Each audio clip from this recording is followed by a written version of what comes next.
Entonces vamos a comenzar, oramos y empezamos, ¿no? Vamos a orar. Te damos muchas gracias, Padre, por la oportunidad que nos das de estar reunidos esta tarde. Gracias por tu bondad, tu misericordia.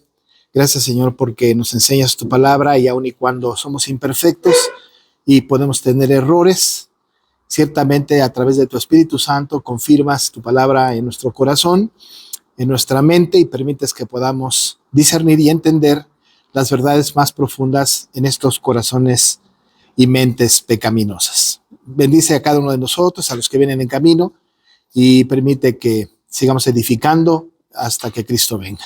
En el nombre de Jesús, amén. Muy bien. Bueno, vamos a continuar con lo que estamos estudiando. Sí. Vamos a continuar con lo que estamos estudiando de el Sermón del Monte, en tanto las bienaventuranzas, que estamos en este punto de estudio, ¿no? Entonces, tengan su Biblia abierta ahí en el libro de Mateo. Y como la vez pasada, vamos a repetir esta misma estrategia. Vamos a leer versículo 1 a versículo 12. Todos juntos, ¿no? Las bienaventuranzas. Mateo 5, versículo 1 a versículo 12. Ahí en su lugar lo leemos juntos en la versión Reina Valera 60, que dice: viendo la multitud, subió al monte, y sentándose vinieron a él sus discípulos, y abriendo su boca les enseñaba diciendo: bienaventurados los pobres en espíritu, porque de ellos es el reino de los cielos. Bienaventurados los que lloran, porque ellos recibirán consolación. Bienaventurados los mansos, porque ellos recibirán la tierra por heredad. Bienaventurados los que tienen hambre y sed de justicia, porque ellos serán saciados. Bienaventurados los misericordiosos, porque ellos alcanzarán misericordia. Bienaventurados los de limpio corazón, porque ellos verán a Dios. Bienaventurados los pacificadores, porque ellos serán llamados hijos de Dios. Bienaventurados los que padecen persecución por causa de la justicia, porque de ellos es el reino de los cielos. Bienaventurados sois cuando por mi causa os vituperen y os persigan y digan toda clase de mal contra vosotros mintiendo. Gozaos y alegraos, porque vuestro galardón es grande en los cielos, porque así persiguieron a los profetas que fueron antes de vosotros. Amén. Muy bien. Vamos a concentrarnos entonces en la siguiente bienaventuranza, ¿no? Hemos estudiado un poco la introducción del Sermón del Monte, hemos estudiado un poco el contexto, incluso un poco teológico del sermón. Vimos la primera bienaventuranza, de bienaventurados los pobres en espíritu, la segunda, los que lloran. Hoy vamos a ver algo acerca de bienaventurados los mansos. Así que este es donde centraremos la atención en esta hora de clase, ¿no? Solamente recordando, cuando hablamos de la bienaventuranza a los pobres, estamos hablando de estos pobres de espíritu, los quebrantados, ¿verdad?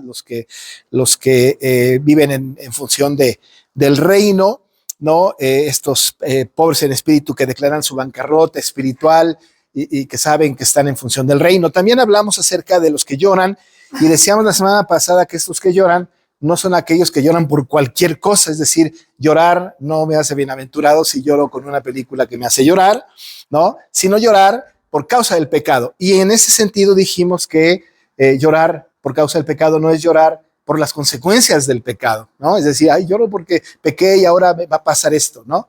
No este llanto, sino llorar porque en mi pecado ofendí a Dios, ¿no? Ese es algo muy central, ¿no? Es decir, todos los que lloran, porque los que lloramos por nuestro pecado, o los que debemos de llorar por nuestro pecado, por haber ofendido a Dios, somos bienaventurados. Los que lloran por las consecuencias de sus pecados están centrando la atención en sí mismos, y normalmente no hay dicha, ¿no? No hay dicha.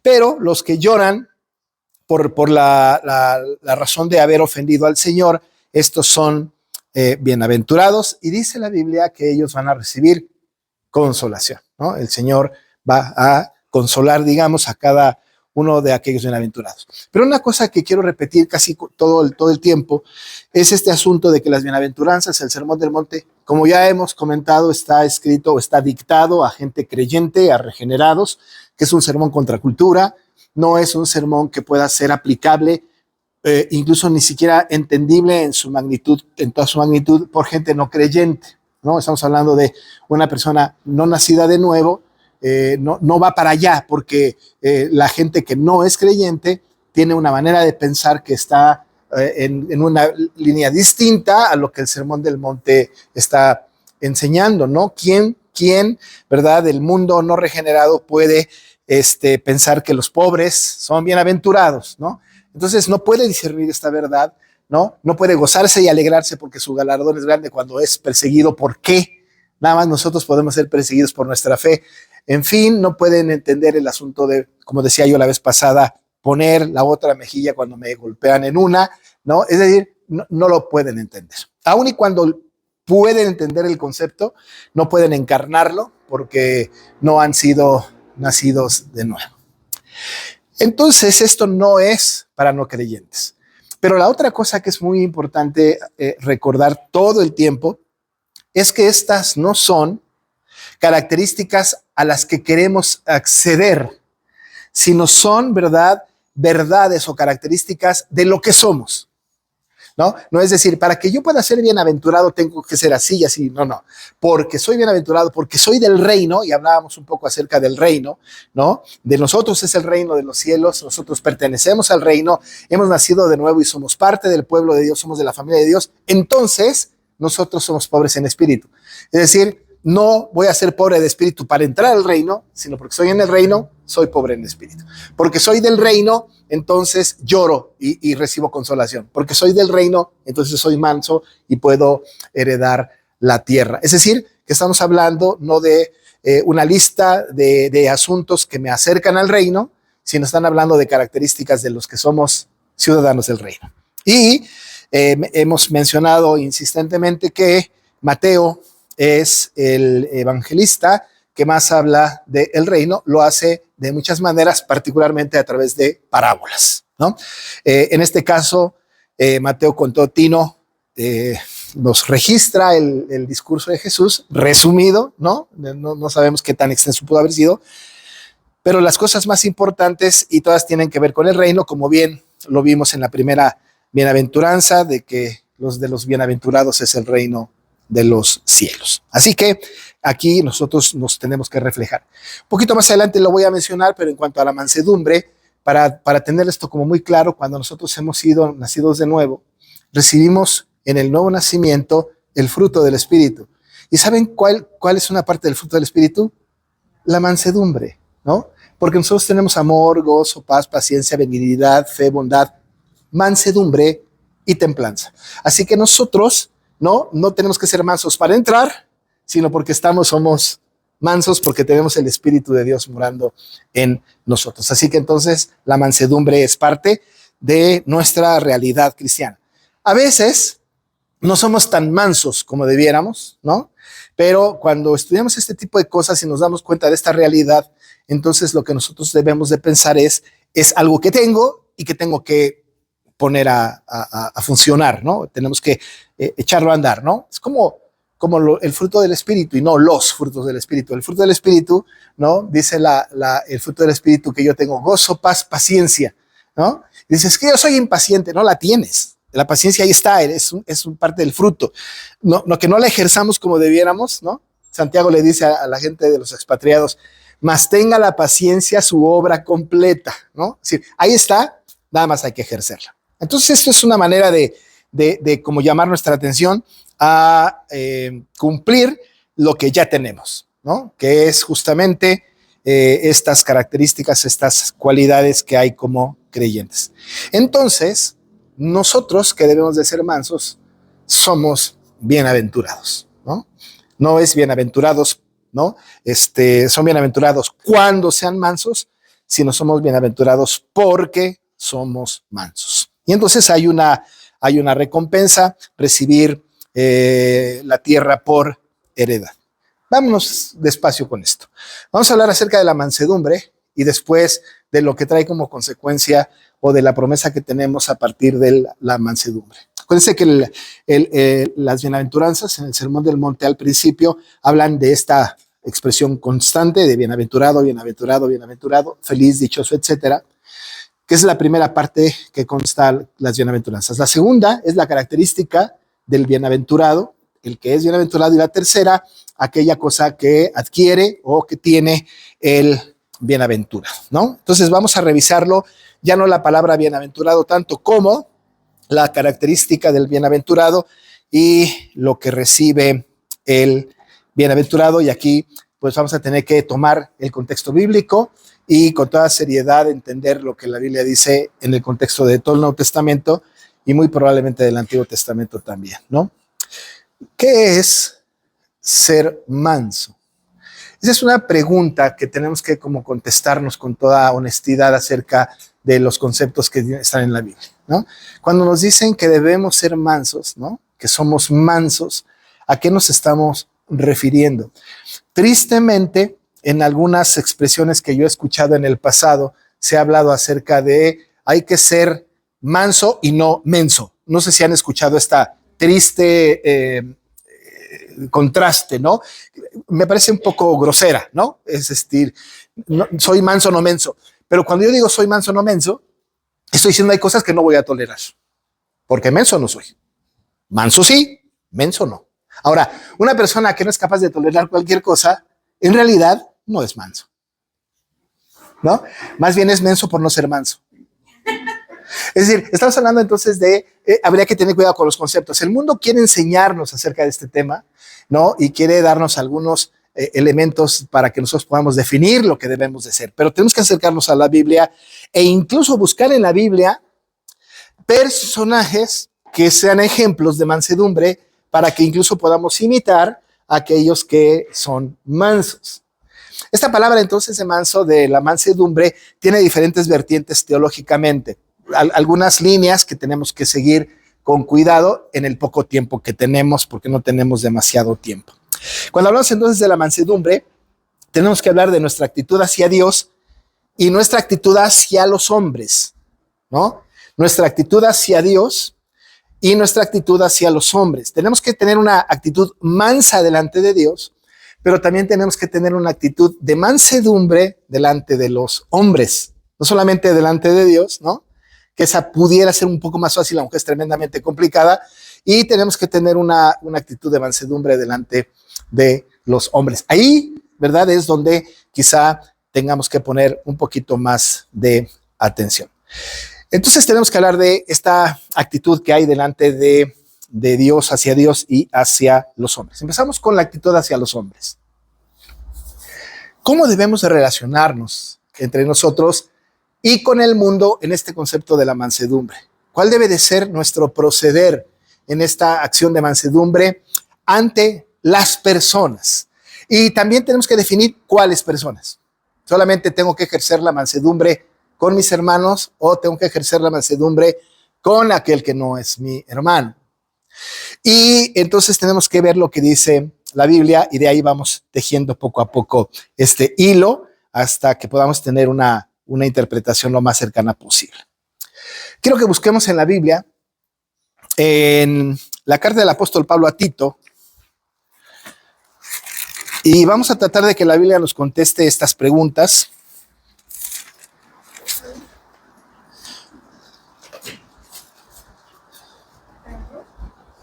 Y quisiera yo, por favor, que alguien con una voz fuerte, clara, con una muy buena dicción, nos lea el capítulo 3, versículo 2.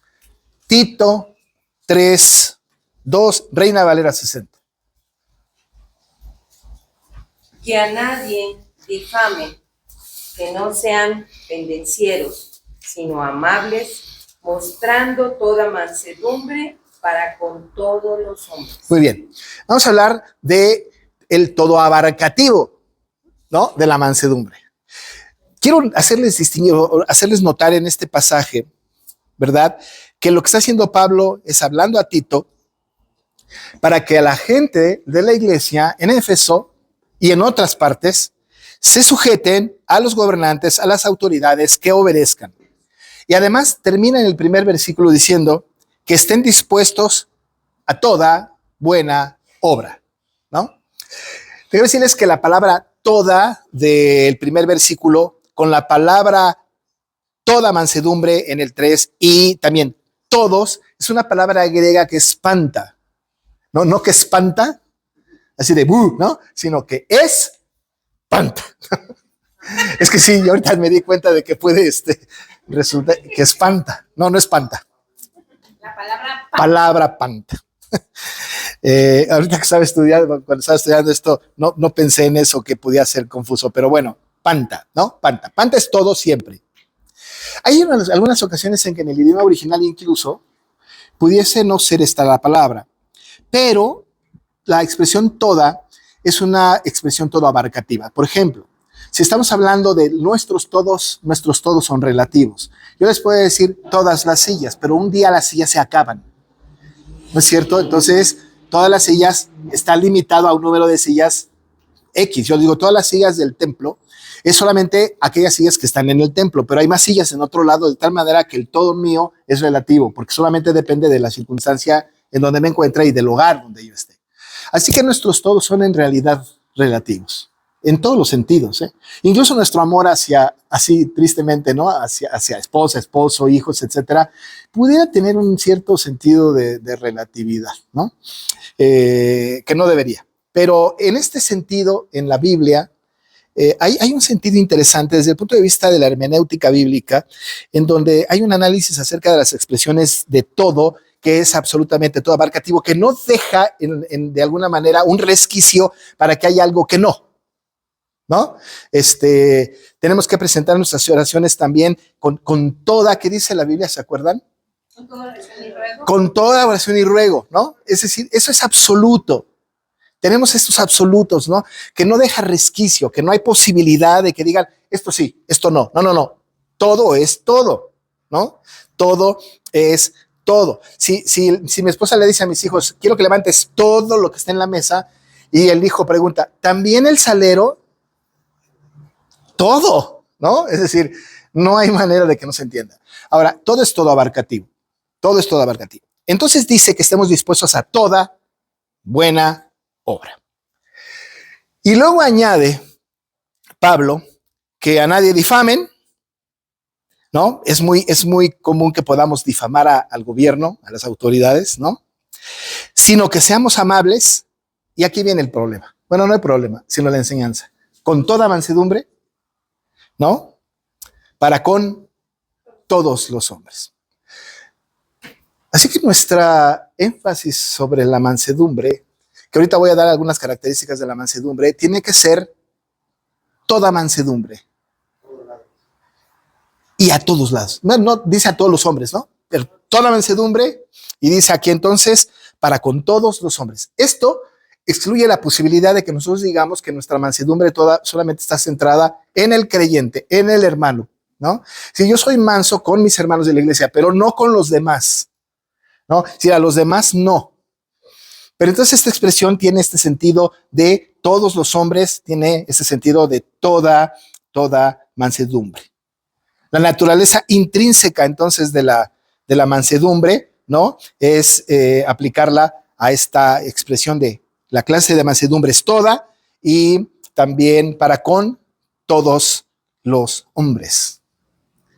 Y cuando yo estaba entonces estudiando esto, me preguntaba a mí mismo, ¿yo ejerzo mansedumbre para con todas las personas? Mi vecino latoso, el de tránsito que me para, cuando voy manejando el que se tarda en pasar en frente de mí o se me cierra, ¿no? La oficina gubernamental que me tarda un trámite, qué sé yo. Es decir, expreso mansedumbre ahí, soy manso, soy tranquilo, soy apacible, ¿no? Entrego bendición en lugar de maldición. Tengo esta actitud mansa delante de todos los hombres. La verdad es que es posible que no. Y la gente nos reconoce como creyentes cuando tenemos una acción, una actitud mansa. No significa no significa que no tengamos una defensa de nuestra fe, o que a todo le digamos que sí, o que todo toleremos. Significa que incluso en aquellas cosas en las que estamos en contra, con mansa palabra, con una mansedumbre, podamos incluso reclamar, ¿no? No derechos, porque yo digo que tenemos derechos, ¿no? Los derechos humanos es una cosa bien relativa, pero ciertamente a veces pensamos que hay injusticias o incluso que hay algo que está en contra de lo que dice la Biblia, estamos enojados con eso y podemos decir que no, pero siempre tiene que haber en medio de todo esto mansedumbre, ¿no? Mansedumbre. La mansedumbre, para tener una idea clara, tiene muchas formas. Y les voy a repetir lo que dice Martin Lloyd-Jones en el texto del estudio de las bienaventuranzas, porque quiero decírselos literalmente, como él lo dice en su libro. Dice que la mansedumbre es prima hermana de la confianza en Dios y de la sencillez de corazón. Participa de la paciencia, la renuncia a derechos personales, el rechazo de toda agresión y violencia, la modestia, el dominio propio, la búsqueda del bien ajeno más que del interés egoísta, la amabilidad y la afabilidad. No busca la venganza, sino que acepta la injusticia y es consciente en ser defraudada. Ahora, sí, se los voy a leer más despacito. Porque esta lectura que yo acabo de hacer lo escribe, me encanta, no sé, ustedes saben que uno de mis escritores favoritos es Martin Lloyd-Jones, pero vean nada más cómo no somos capaces de ser tan mansos como creemos.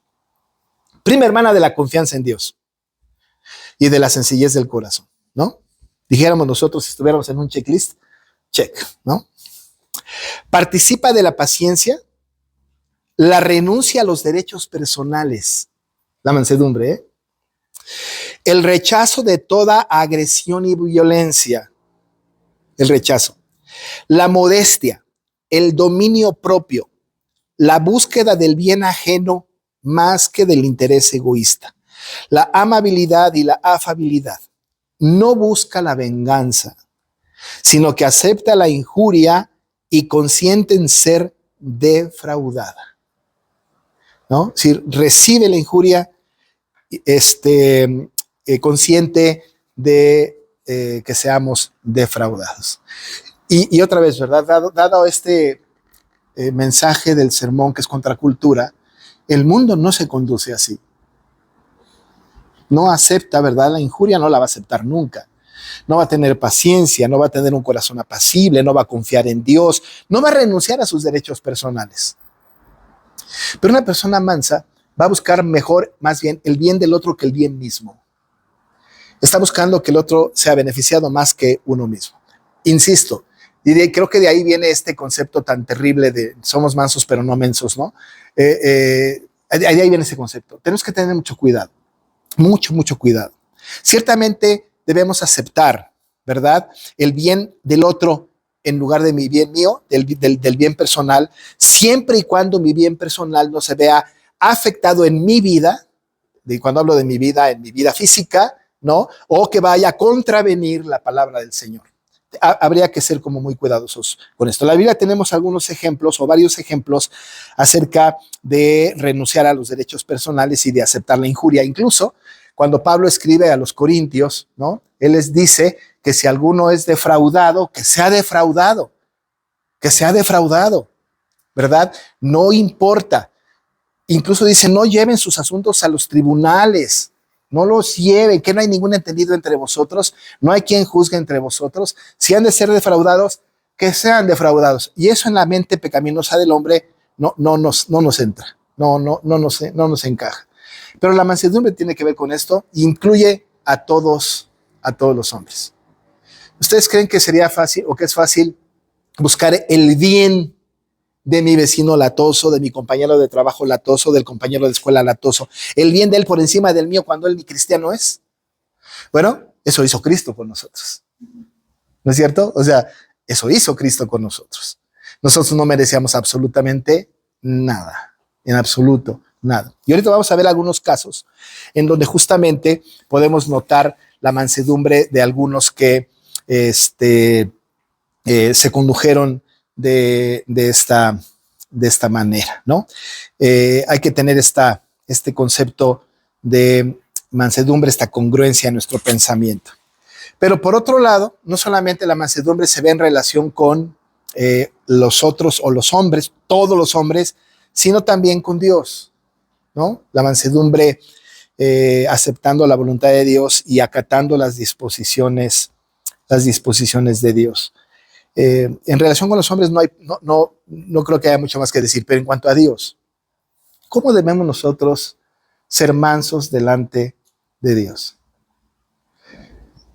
Viniendo al culto, haciendo oración, quizá.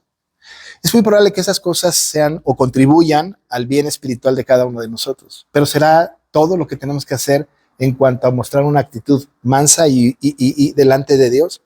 Déjame decirles que cuando nosotros tenemos que recibir una actitud mansa delante de Dios, es acatar con gusto las demandas de Dios a mi vida y hacer lo que Dios demanda de mí sin queja, ¿no? Sin queja, sin que le digamos al Señor, sí, pero, ¿no? Yo me acuerdo y les he platicado que en alguna iglesia donde yo estuve, una hermana decía, no sé por qué el tema en el ambiente era el tema de la vara, ¿no? A los hijos, ¿no?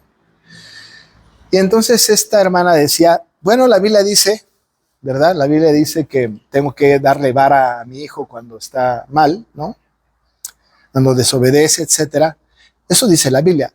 Pero yo creo, decía ella, ¿no? A mí me parece que no está bien eso de darle vara a los hijos. ¿No? Porque el psicólogo tal, el fulano tal, porque acá, y empiezan a alegorizar la vara y dicen, no es la vara. La vara es el regaño, es el exhorto, y entonces empieza a haber una especie de desviaciones al respecto del tema, ¿no? ¿Y qué es lo que está pasando? Que hay un mandato bíblico en el que no estamos siendo mansos, ¿no? No hay mansedumbre en esto, no es Señor, sí, nada más porque tú me lo pides, sí. Nada más porque tú lo estableces, sí. No lo voy a entender quizá, pero sí, ¿no? Esa es una actitud mansa que nos dirija hacia Dios sin chistar. Nosotros estamos convencidos de que somos pecadores. Bueno, espero que sí, ¿no? Somos pecadores. Y en la oración de confesión y nuestra propia oración, por ejemplo, en donde escuchamos la palabra que nos señala como pecadores, ¿no? Y dice que somos pecadores y que la paga de pecado es muerte, ¿no? Y también dice que todos los otros que pecamos estamos destinados a la ira de Dios, a la descarga de la ira de Dios. Oramos al Señor, o vemos al Señor y le decimos, Señor, soy muy pecador, perdóname, ¿no? Y somos mansos ante eso. Pero cuando alguien viene y me dice, eres muy pecador, lo queremos golpear. Es decir, ¿cómo? ¿No? Es decir, a mí no me gusta que alguien venga y me diga, cochino pecador, ¿no? Bueno, ojalá no me diga cochino, pero eres un pecador, ¿no? Eres un pecador, gran pecador, o sea, molesta mucho. Entonces estoy siendo incongruente en cuanto a mi mansedumbre delante de Dios y mi mansedumbre delante de los hombres. Para que se pueda llevar la mansedumbre en toda la expresión, tenemos que tener esta combinación plena de la mansedumbre delante de Dios y la mansedumbre delante de los hombres. Es muy importante, muy importante. Hay dos personas en la Biblia que son ejemplos de mansedumbre, ¿no? Dos personas. En el Nuevo Testamento solamente se menciona 3 veces la palabra manso, solamente 3 veces. En el Antiguo Testamento se mencionan más veces, pero en el Nuevo Testamento solamente 3. Tomaremos un ejemplo del Antiguo y otro ejemplo del Nuevo Testamento. En el Antiguo Testamento nosotros tenemos ejemplo de una persona verdaderamente mansa. Incluso, ¿no? Dice la Biblia que este personaje era el más manso, ¿no? Que todos los hombres que había en la tierra. ¿Quién era? Moisés. No Job, ¿eh? A lo mejor él es ejemplo de paciencia, pero de mansedumbre, Moisés. ¿Qué dice en Números 12:3?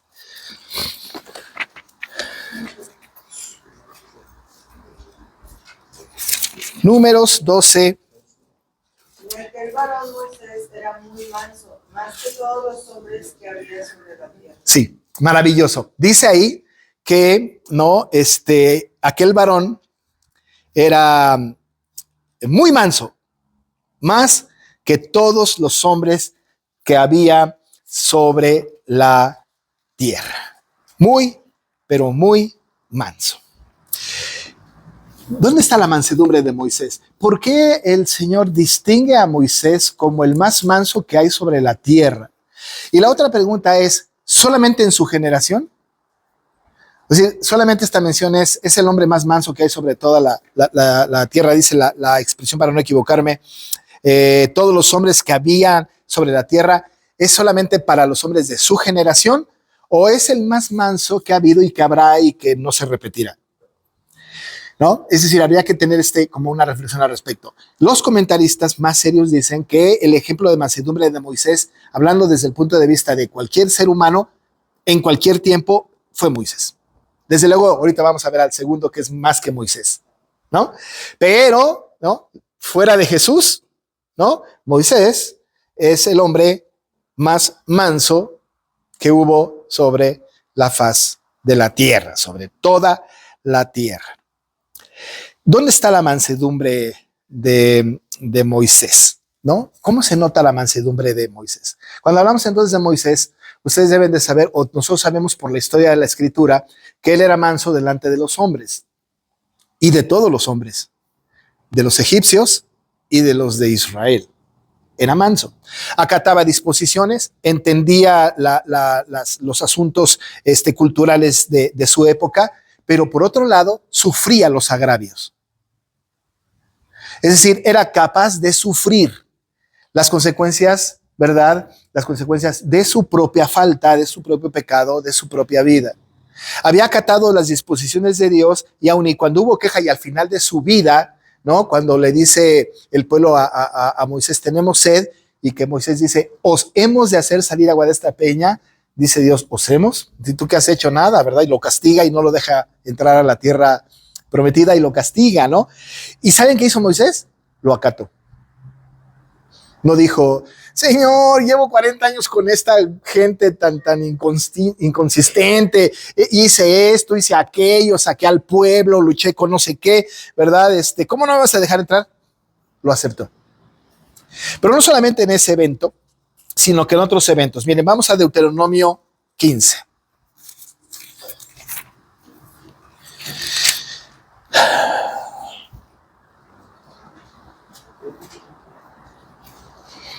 Y vamos a leer, alguien que me haga el favor de leer de Deuteronomio 15, versículos 9 a 11.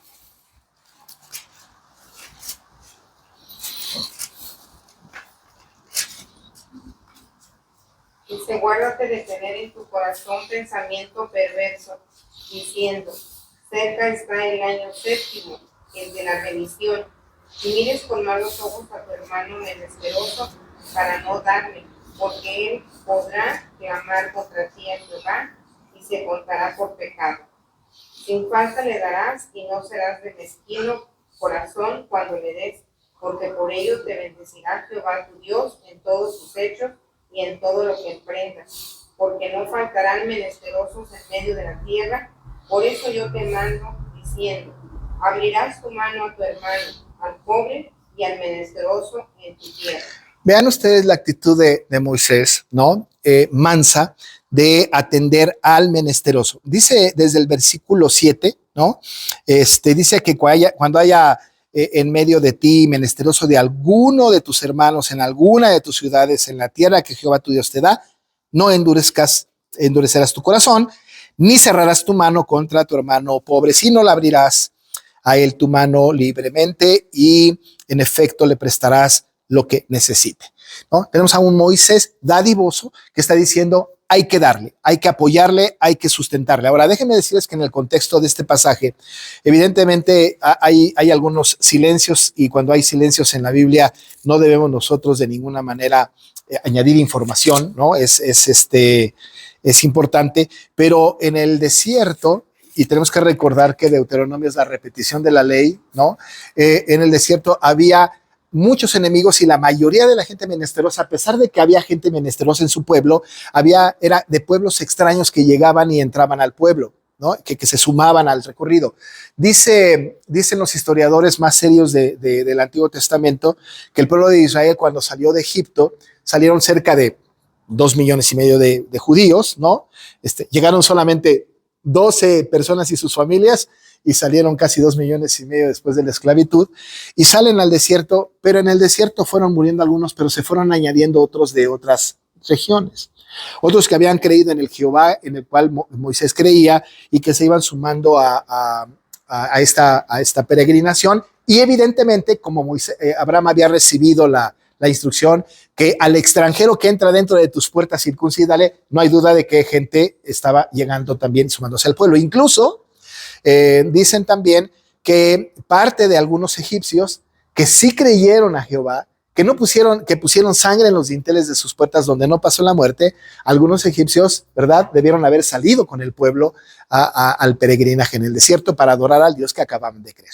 Y entonces había gente que no era del pueblo, pero que era parte, ¿no?, o que no era necesariamente con esta identidad nacional, pero que, o étnica, pero que ciertamente ya eran parte de ellos. Y algunos, ¿verdad?, rechazaban a estos, ¿no? Ahora sí que los esclavos que eran rechazados, ahora estaban rechazando a otros, ¿no?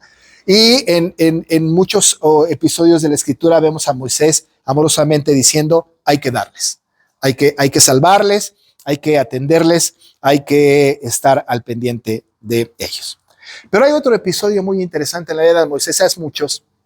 Hay otro episodio en donde María y Aarón hablan mal de Moisés. ¿Recuerdan esto? O sea, hay murmuración, dice la Biblia, en contra de Moisés. Sus hermanos, ¿no? Sus hermanos. Yo no sé qué haría si mis hermanos murmuraran de mí, ¿verdad? Pero murmuraron en contra de Moisés. Y déjenme leerles lo que dice Éxodo 12, Números 12. Vean cómo reaccionó Moisés. Números 12, versículo 9. Yo se los voy a leer. Dice que la ira de Jehová se encendió contra ellos y se fue. Estamos hablando de la murmuración de María y Aarón contra Moisés, ¿no? ¿En dónde estoy? Versículo 9, aquí está, ¿no? Entonces la ira de Jehová se encendió contra ellos y se fue. Y la nube se apartó del tabernáculo y he aquí que María estaba leprosa como la nieve y miró a Aarón a María y he aquí que estaba leprosa.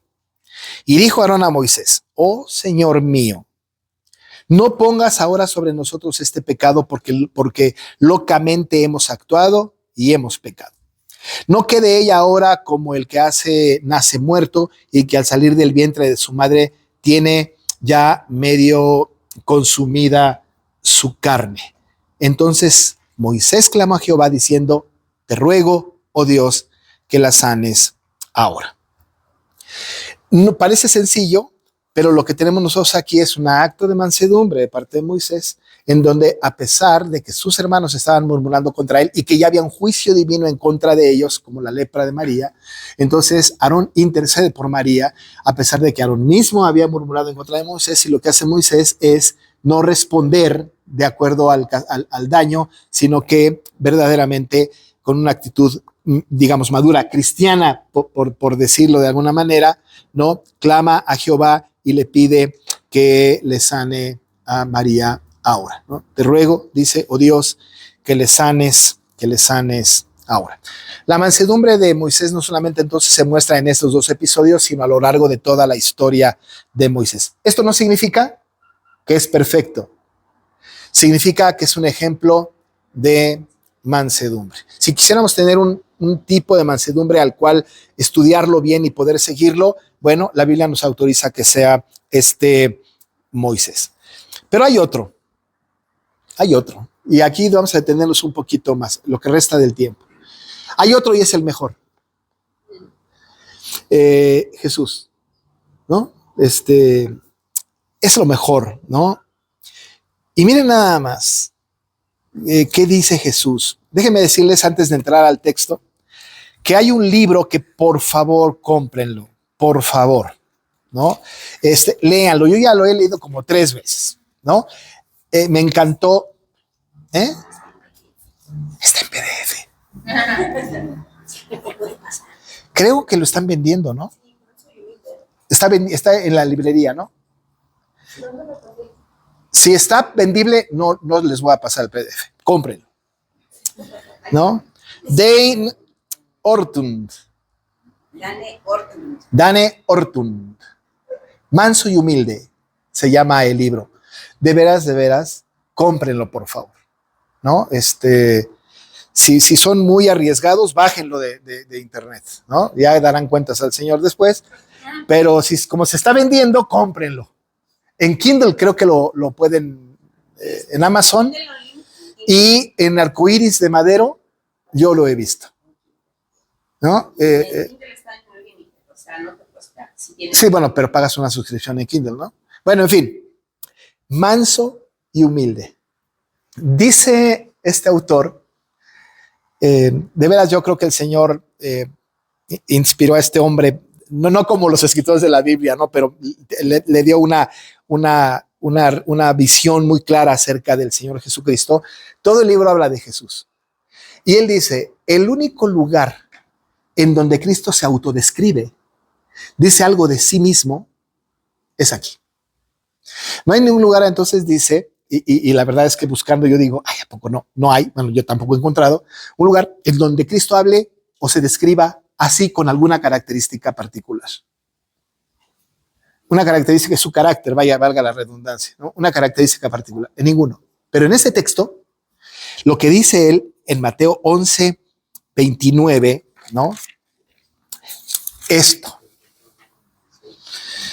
¿no? Dice el Señor Jesús de sí mismo: llevad mi yugo sobre vosotros y aprended de mí, que soy manso y humilde de corazón, y hallaréis descanso para vuestras almas. Dice el Señor, sale de la boca de Cristo: soy manso y humilde. No hay otro lugar en la Biblia, dice Ortund, en donde él se describa. No hay ningún lugar en la Biblia en donde Cristo diga soy santo, o no hay ningún en la Biblia donde diga alguna característica. Sí hay lugares en donde dice que es Dios de manera implícita, ¿no es cierto? Sí lo hay, pero no hay ningún lugar en la Biblia en donde él se describa con una actitud o con una condición, una situación, ¿verdad?, de las personas que creó, ¿no? Este asunto es un antropopatismo, ¿no es cierto? Hay una característica particular que nosotros tenemos y que viene de él, pero que él también asume. Evidentemente nosotros sabemos que el Señor Jesús es perfecto, absolutamente perfecto. No hay ningún error en él, ninguno. Nosotros diríamos, por supuesto que es manso, pero aquí lo menciona de una manera muy particular y lo dice en el contexto de que vengamos los que estamos trabajados y cansados, ¿no? Eso dice el texto: venid a mí todos los que estáis trabajados y cargados, yo los voy a hacer descansar. Y añade, llevad mi yugo sobre vosotros y aprended de mí, que soy manso y humilde. Ahora, aquí en este texto, el mandato bíblico de Cristo es: aprended de mí. Y si ustedes son muy diestros en el asunto, o ni siquiera muy diestros, muy atentos en el tema gramatical, aprended es un imperativo, ¿no? Tenemos que aprender. Así que la mansedumbre se aprende. Ciertamente la tenemos, pero la tenemos que aprender en las experiencias de la vida. Y el Señor dice que Él es manso, manso y humilde. La expresión manso y humilde están conjuntas. Hay algunos lugares en donde incluso pueden ser indistintamente colocadas, ¿verdad? La mansedad, la mansedumbre y la humildad. Pero aquí el Señor las combina. Yo soy manso y soy humilde. Soy manso en mi accionar, ¿verdad? Y humilde en recibir la respuesta ante mi mansedumbre. Ahora, ¿se acuerdan ustedes cuando el Señor Jesús fue apresado y llevado a la crucifixión? ¿No? Dice la Biblia que enmudeció en la profecía de Isaías, ¿no? Enmudeció y no abrió su boca. Como cordero fue llevado al matadero. ¿Saben qué pasó? Que el Señor, siendo capaz de bajar un ejército de ángeles del cielo para defenderle y librarle de semejante injuria, lo que sucedió al Señor es que se entregó. Esto es un ejemplo de absoluta mansedumbre. Absoluta mansedumbre.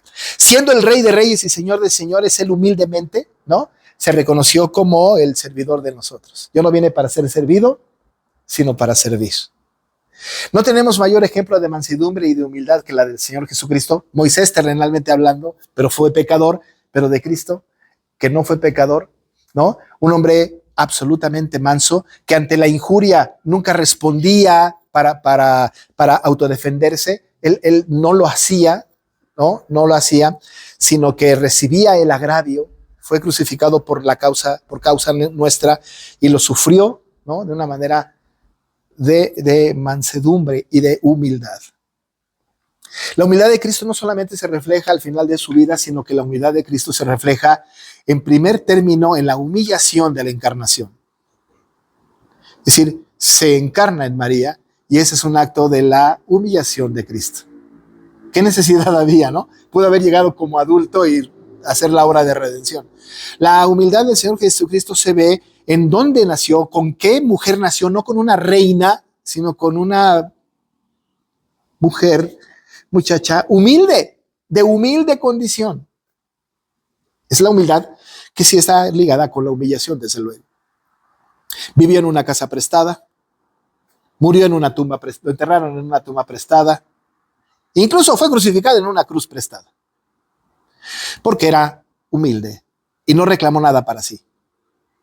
Manso y humilde. Y dice la Biblia, ¿verdad?, que tenemos que ir a Él, todos los que estamos trabajados y cansados, y Él nos hará descansar. ¿Cuántas personas pueden acercarse a nosotros? Desde luego que no somos Cristo y ni tantito, no nos parecemos, pero hay consuelo de parte nuestra hacia las personas que vienen a nosotros, aun y cuando no nos caen bien, cuando han hecho mal para nosotros en nuestra vida. Me parece que la mansedumbre de Cristo tiene que ser reflejada en nosotros. Tenemos que proveer para aquel que venga. Dice la Biblia que su yugo hay que llevar su yugo sobre nosotros y aprender de él, que es manso y humilde de corazón. Y dice la Biblia, hallaréis descanso para vuestras almas. Aquí déjenme hacer una combinación. ¿Qué dice la bienaventuranza? Bienaventurados los mansos, ¿por qué? Porque ellos recibirán la tierra por heredad. Vamos a tratar de entender esto. ¿Qué heredad vamos a recibir? ¿Qué tierra vamos a recibir? Ahora, hablemos escatológicamente ahora y sin entrar en una controversia. El cielo, la tierra nueva, ¿no? La Jerusalén, ¿no?, celestial, nuestra herencia, la que está después de que muramos, cuando todo acabe. ¿A dónde vamos? ¿No?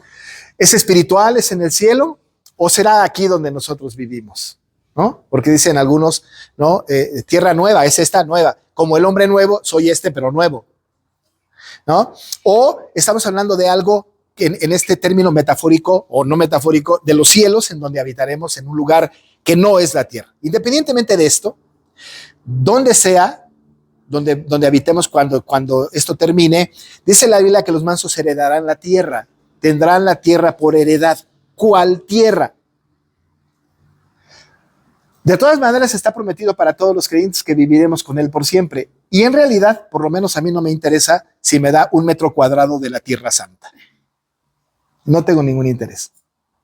¿Qué es lo que me interesa o qué es lo que nos debe de interesar a nosotros cuando vayamos a la presencia del Señor?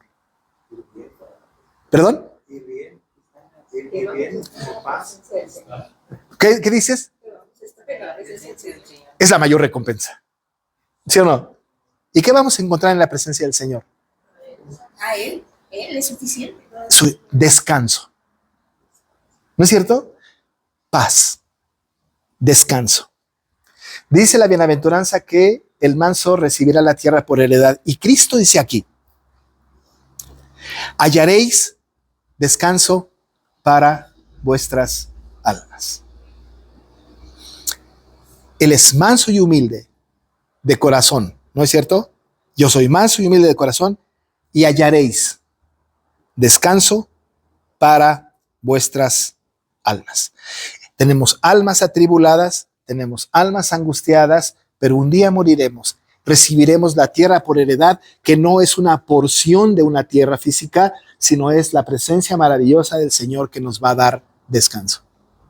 A los mansos. Alguno de nosotros dirá, no, pues yo no voy a tener tierra por heredad, ¿verdad? Pero otra vez, si ha nacido de nuevo, manso es. O también podemos decir, hasta entonces voy a tener descanso. Sí. Tantas pruebas que tengo. Por eso dice la Biblia, mi yugo es fácil, ligera mi carga, ¿no? Es decir, si nosotros ahorita mismo en nuestra vida descansamos en el Señor, creemos en el Señor, nos hace descansar a pesar de nuestra situación particular. Pero el descanso final, con relación con la bienaventuranza de heredar la tierra, ¿no? Ese es el descanso final, ¿no? No sé si la expresión de descanse en paz cuando alguien muere se puede aplicar para todo mundo, ¿verdad? No creo. A mí me da así cosa cuando un no creyente muere y le digan, ya descansó en paz. La verdad es que no, ¿eh? Si no es creyente está en el infierno y descanso no tendrá. Pero el creyente sí descansa en paz, ¿no? Porque creyó en el Jesús que es manso y humilde de corazón, ¿no? Manso y humilde de corazón. Sin embargo, también el tema de la herencia, en ese sentido metafórico y en un sentido de heredar la tierra, sabemos nosotros que vamos a gobernar, que vamos a reinar juntamente con Cristo y que estaremos en tierra nueva y cielo nuevo. Termino con esto. El Salmo 37, se los voy a leer, porque el Salmo 37 es el mejor ejemplo de mansedumbre y de la heredar la tierra. Dice, no te impacientes a causa de los malignos, ni tengas envidia de los que hacen iniquidad. Porque como hierba serán prontos cortados, y como la hierba verde se secarán. Confía en Jehová y haz el bien, y habitarás en la tierra y te apacentarás de la verdad. Deleítate a sí mismo en Jehová y él te concederá las peticiones de tu corazón. Encomienda a Jehová tu camino y confía en él, y él hará. Exhibirá tu justicia como la luz y tu derecho como el mediodía. Guarda silencio ante Jehová y espera en él. No te alteres con motivo del que prospera en su camino por el hombre que hace maldades. Deja la ira y desecha el enojo. No te excites en manera alguna a hacer lo malo, porque los malignos serán destruidos, pero los que esperan en Jehová, ellos heredarán la tierra. Estamos hablando del concepto de mansedumbre. Pues de aquí a poco no existirá el malo, observará su lugar y no estará allí. Pero los mansos heredarán la tierra y se recrearán con abundancia de paz. Qué hermoso versículo.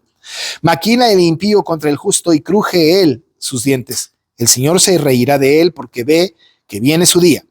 Los impíos desenvainan espada y entesan sus arcos para derribar al pobre y al menesteroso, para matar a los de recto proceder. Su espada entrará en su mismo corazón y su arco será quebrado. Mejor es lo poco del justo que las riquezas de muchos pecadores, porque los brazos de los impíos serán quebrados. Mas el que sostiene a los justos es Jehová. Conoce Jehová los días de los perfectos, y la heredad de a ellos será para siempre. No serán avergonzados en el mal tiempo, y en los días de hambre serán saciados. Mas los impíos perecerán, y los enemigos de Jehová, como la grasa de los carneros, serán consumidos, se disiparán como el humo. El impío toma prestado y no paga, mas el justo tiene misericordia y da, porque los benditos de él heredarán la tierra, y los malditos de él serán destruidos. Por Jehová son ordenados los pasos del hombre, y él aprueba su camino. Cuando el hombre cayere, no quedará postrado, porque Jehová sostiene su mano. Joven fui y he envejecido, y no he visto justo desamparado, ni su descendencia que mendigue pan. En todo tiempo tiene misericordia y presta, y su descendencia es para bendición. Apártate del mal y haz el bien, y vivirás para siempre. Porque Jehová ama la rectitud y no desampara a sus santos. Para siempre serán guardados, mas la descendencia de los impíos será destruida. Los justos heredarán la tierra y vivirán para siempre. Y de ahí me brinco al versículo 34 para no terminar de leer este texto. Espera en Jehová y guarda su camino, y él te exaltará para heredar la tierra. Cuando sean destruidos los pecadores, lo verás. Todo el Salmo 37 tiene estos estos rasgos de la mansedumbre. Vean y analícenlo con todo cuidado, todo aquello que podemos ser objetos, de lo cual podemos ser objetos de ataque, de discriminación y cómo es la acción, cómo es la actitud, cómo es la respuesta que nosotros damos y la promesa detrás de esto. Heredar la tierra. Y la mejor herencia es descansar en el Señor Jesús. Ahora mismo, nosotros como creyentes tenemos que ejercitar la mansedumbre. Ser mansos y humildes, porque dice el Señor, apréndanlo, mansos y humildes. Y la Biblia dice que somos, cuando lo hacemos, bienaventurados. Somos dichosos en la mansedumbre y vamos a heredar la tierra. Y esa es una maravillosa promesa para nosotros, que somos ciudadanos del reino. Insisto, no es para ser, sino porque somos ciudadanos del reino. Vamos a terminar aquí, hermanos. Miren qué puntual. Las 7. Lo vamos a dejar aquí y la próxima semana continuamos con la siguiente bienaventuranza. ¿Algún comentario que quieran hacer? Bueno, oramos entonces, ¿no? Y nos vamos a lo que sigue. Oramos. Señor, te damos muchas gracias por el tiempo que nos das. Perdona si hay imprecisiones en la enseñanza, pero a través de tu Espíritu, Señor, mueve nuestra mente, nuestro corazón hacia las verdades profundas de tu palabra y entender que, Señor, cuando creímos en ti, porque tú nos llamaste, nacimos de nuevo y nos fue dado el fruto del Espíritu, dentro del cual está la mansedumbre. Señor, nosotros queremos ser mansos como Cristo. Él nos dijo que aprendiéramos de Él, que es manso y humilde. Y nos cuesta trabajo, pero te suplicamos que nos ayudes, Señor, para que tengamos esta actitud cristiana de mansedumbre, de humildad. Y no tanto, Señor, por la promesa de la herencia de la tierra, sino porque sabemos que somos ciudadanos ya de la tierra que vamos a heredar. Te alabamos, Señor, y te bendecimos y pedimos que nos lleves con bien a casa. En el nombre de Jesús. Amén.